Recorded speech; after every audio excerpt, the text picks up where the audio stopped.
Hello everybody and welcome to a new episode of Dinosaur Island. Let's get into it.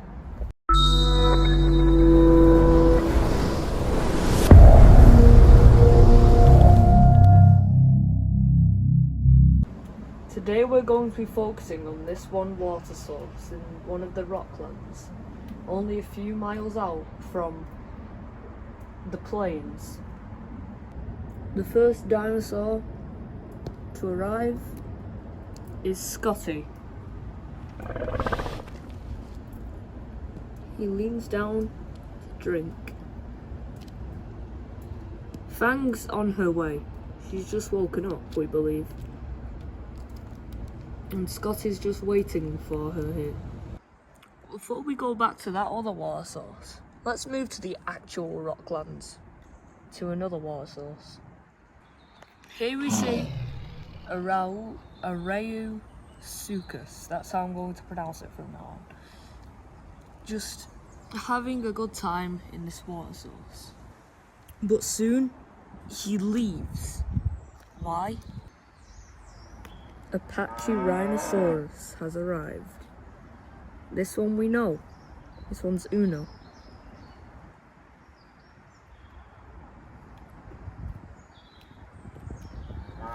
After that huge flood, he got swept away, or more of knocked unconscious, during a fight with a Dilophosaurus, because he hit his head. And luckily, before the Dilophosaurus pack could get to him, the waves of the fast-flowing river dragged him away. Now he's lost in the vast rock deserts. But luckily there is nourishment, and he isn't alone.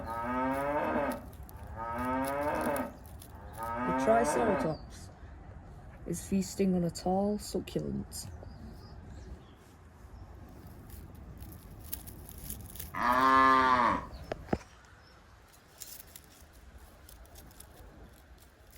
They ignore each other for the time being, for they're both incredibly hungry. Uno moves on to the more fresh plant life. But if we venture off to a very familiar part, we find the Tarbosaurus still stuck. He's starving and thirsty. He's managed to get one foot out and finally gets the other out. He falls over, but soon regains his balance and falls over again. It's been at least 2 days since he's last walked. Out of hunger and desperation, he tries to go after Stomper. And if you remember, and if you recognize this T-Rex, it's the same one that the Teen Rex went up against. As you can see, he's not very large. He's about a bit smaller than Scotty. They stare each other down. Now, the Tarbosaurus's foot is infected, so he's got a bit of a limp. But still, he charges. As he tries to attack, he immediately gets bit on the jugular.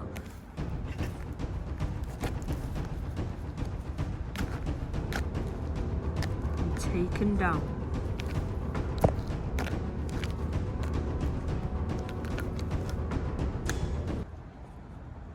Soon we're back at the watering hole, and Scotty's had to leave for 4 Triceratops has arrived. But there's something else than Triceratops that's in these waters. A baby Spinosaurus maximus.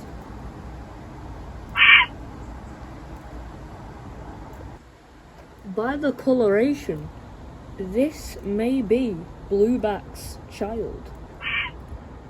We shall call him Anubis, Anubis seems pretty fond of the water source. He likes swimming in it. Of course he does, he's a Spinosaur. But as he is splashing around, it attracts unwanted attention of a subadult Triceratops. This one's a female. But luckily it starts raining, an amazing distraction. Anubis gets away. Meanwhile, Scotty and Fang are both getting a bit of PTSD. For the last time it rained like this, that was when a huge flood happened. And these two were only children back then, and they got swept away and nearly died.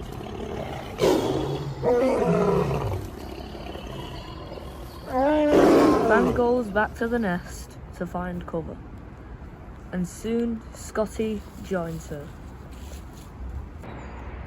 It's been about 3 hours now. Most of the plains have sadly flooded, so, well, turned into a marshland. So we've decided to go to the rocklands, and that's where most of the dinosaurs have migrated to until the land dries.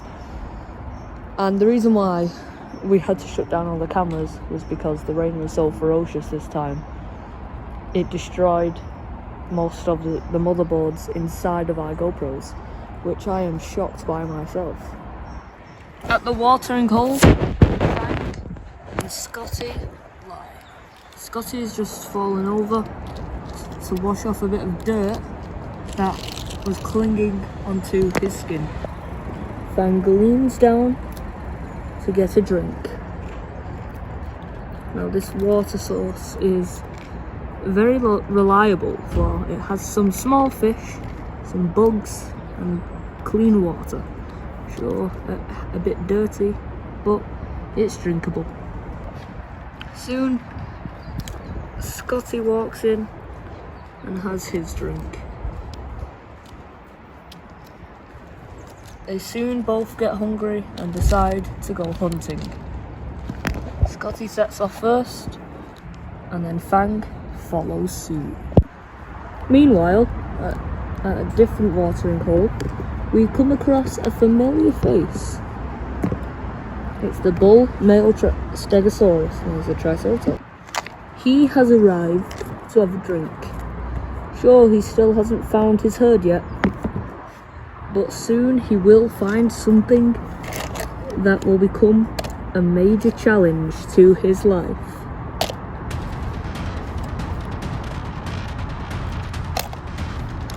The Carnotaurus.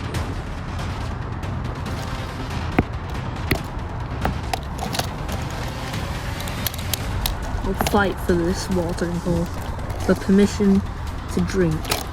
The Carnotaurus bites down on its head. This Carnotaurus is Scarface, by the way, if you didn't watch the Sailors episode. The Stegosaurus backs off, but for what reason? That reason. Now he has a fatal gashing wound across his snout. The bull Stegosaurus starts to backing up, and starts swinging his stagomizers, threatening them. But this doesn't deter Scarface fully, and he bites down, not Scarface, Scar. He bites down on the tip of his tail, only to be met by a thagomizer again.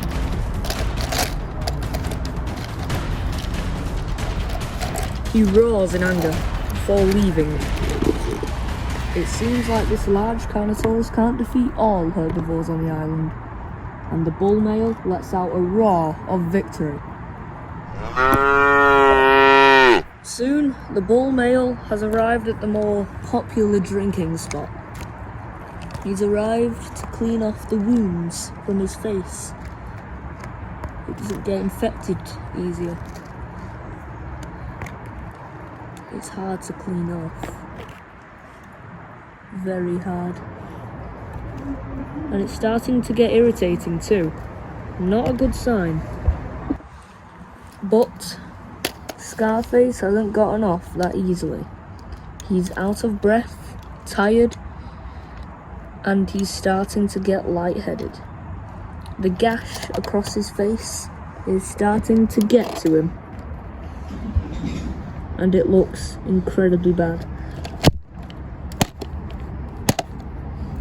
He walks through the barren deserts, but it won't be a gash across the face that ends him.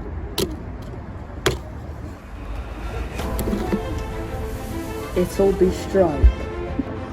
But just as Stripe is about to end Scarface, he lunges at the same time Scarface does.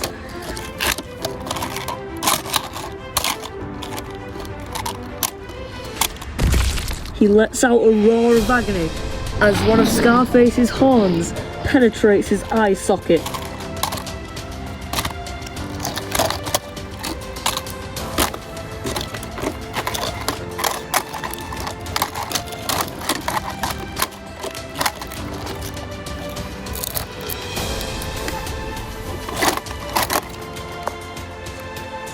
Stripe has won.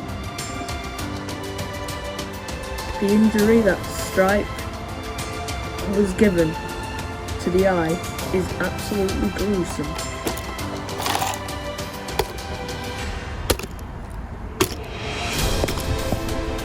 But if you think for a second that this vengeful dinosaur is dead, you'd be wrong. He's in agonizing pain. Sure, but he isn't dead, and will not let the Spinosaurus kill him. Later, Stripe is found having a nap, and the slowly dying Scarface will take this to his advantage. He leans down, and as you can see from prior battles, he did lose an eye. He leans down towards the jugular and finishes Stripe off. Stripe will meet a slow death, and with that, he slowly drags himself towards a tired Scarface and bites down on the heel.